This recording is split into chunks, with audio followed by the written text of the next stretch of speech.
Hi guys, welcome back to another Matchbox Garage video. I'm Rob, and today I shall be attempting to take this 1986 Peugeot Quasar from shabby to shiny.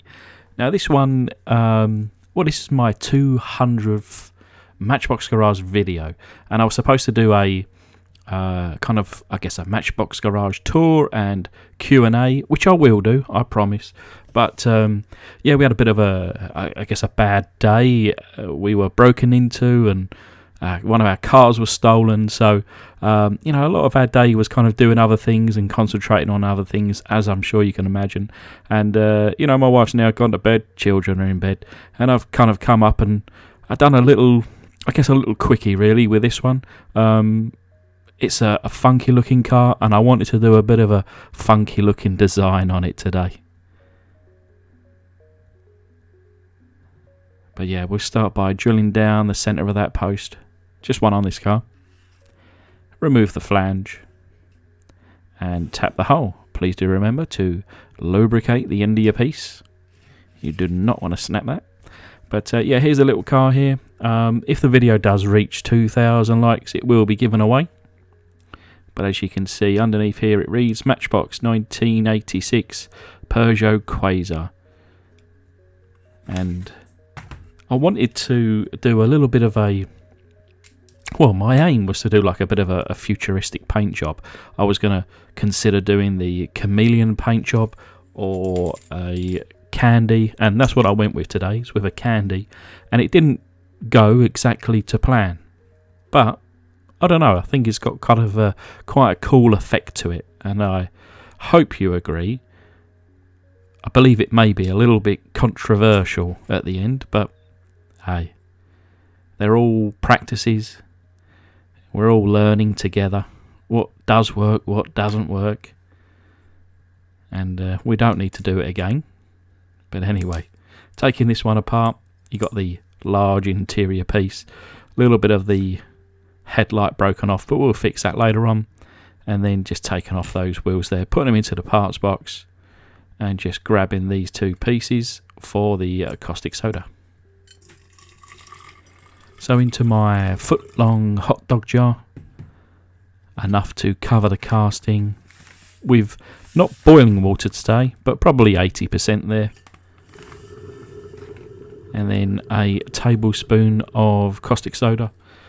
Not kind of going with the usual powerful boil over that we are used to, mainly because I boiled the kettle kind of before starting the casting, and then it obviously had chance to just cool off a little bit, and because of that I needed to go with a second spoon off a camera, second spoonful of caustic soda, because it, after probably 20 minutes in the jar there, not a lot was happening. So I think the boiling water, although actually the instructions say don't use with hot water, it really does get things moving quick. But yeah, clean up those plastics there. The interior and the window section here, we got covered with some paint, or probably permanent marker. And I'm using this Green Stuff World paint remover, and just going over this permanent marker. And I've used it now a couple of times. When I've used some other, I use Brush Magic, which is just amazing paint remover. But on this clear plastic, it's just too strong, and it damages the plastic. It just melts straight through. But this Green Stuff World paint remover is a little bit, I guess, a little bit weaker, perhaps. Just using my bare hands here, and sure, I should probably be wearing gloves, but it doesn't it doesn't sting or anything like that. And some other removers certainly do sting. You need to quickly wash your hands. But with this one, it's obviously very light, but it does the job that we need it to do today. And just I say the headlight has broken off there, and there's a tiny piece, and I want to keep it all together so that I can glue it back later on. But you can see this permanent marker is coming off,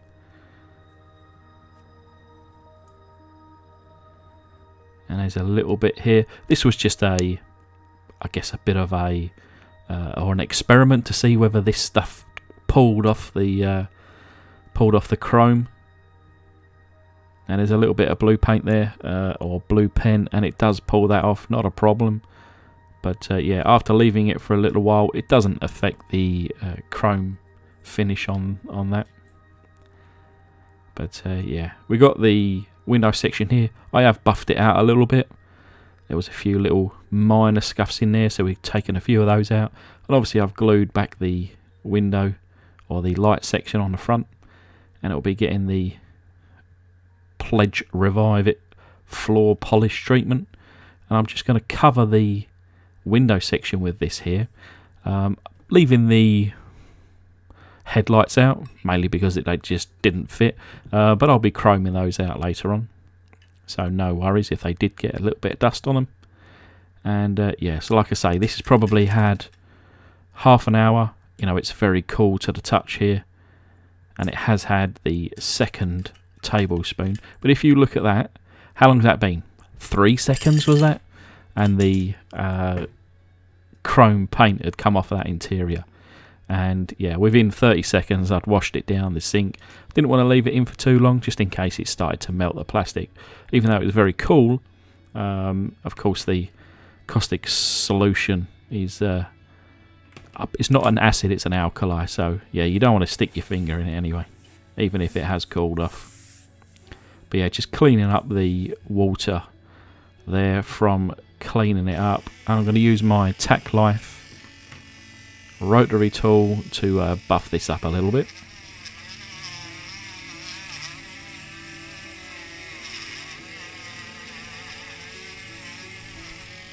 So there's the front section there. I'll get onto the rest. But after probably 10 minutes of trying to buff it out, there was some paint remaining on, not so much on the bottom of the casting there, but enough for me to warrant then using the paint remover. And I left that to one side for probably an hour. But yeah, with the interior here,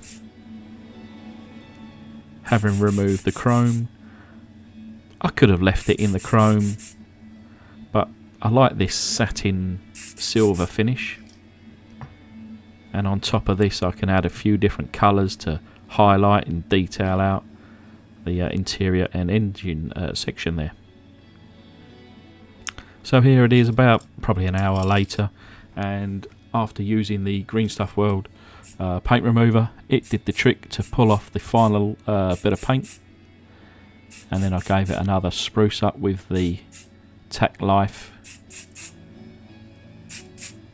Now, previously when I've used the candies, you know, my experience, I've only used it with a gold, like a satin gold base. But wanting to do something today, like I say, there's satin. This today is a gloss white, and I thought, you know, we'll see what differences this does. But this is the candy ink set that, of course, Green Stuff World sent to me for free, and I've not used this amethyst purple, or what was it, amethyst blue colour before, so I thought I would give this a try. And the difference from the last time I used candies is that now I've got the thinner, but I think I used too much thinner. I went with a 2-to-1 ratio, so what's that? So 2 parts paint, 1 part thinner. I think that was too much, and it was just a little bit too runny. And this is where the kind of the controversial finish, potentially, I'm hoping that you'll like it, but I'm sure there'll be one or two that doesn't like it, and that's fine. You know, with the way that my day has gone so far today, you know, I was like, I could start all over again, or I could accept the finish that that I have, and move on to the next one. And that was the decision that I took today. But yeah, you can see it's kind of a bit of a strange reaction there. But anyway, we got the window section there. Like I say, it's all now dry, and I've chromed those headlights. The base I've left in the polished state, and we've selected some wheels to go in. The interior here, just kind of highlighted a few different bits and pieces with some chrome or black or a little bit of gold kind of accents on the centre of those seats. And yeah, you can see I started to add a few little details to this, and it is lovely and shiny. And previously when I painted candies, I've had to add a clear coat, which I didn't on this case, and I think it's because I used a gloss undercoat rather than a satin. But anyway, so this is now the result. So I think, because I was just talking to Danny and I showed him the pictures of this, and he said, yeah, this is cool, you know, as a kid he would have loved it. So you can, but he also mentioned that when he paints candies, you know, you have to take it so very finely, one little coat, one little coat, one little coat. I've obviously added it either too heavy or too wet, and it's pulled in certain areas. It's kind of really highlighting the I guess all the, you know, around the door sections, but it's also then pulled away from it. So I kind of consider it like a, you know, the Tron car. That's how I kind of see it in my mind. It was almost like the Tron car, and I actually really like the way that this has turned out. I think it actually suits this design. But yeah, so a few more added details on there. But, you know, let me know what you think in the comments section below. With 2,000 likes, it could be yours. But anyway, thanks to my amazing patrons. And thanks everybody for watching. Whether you like it or not, hey, as long as you're here with me, that's all I can ask for. Cheers, guys.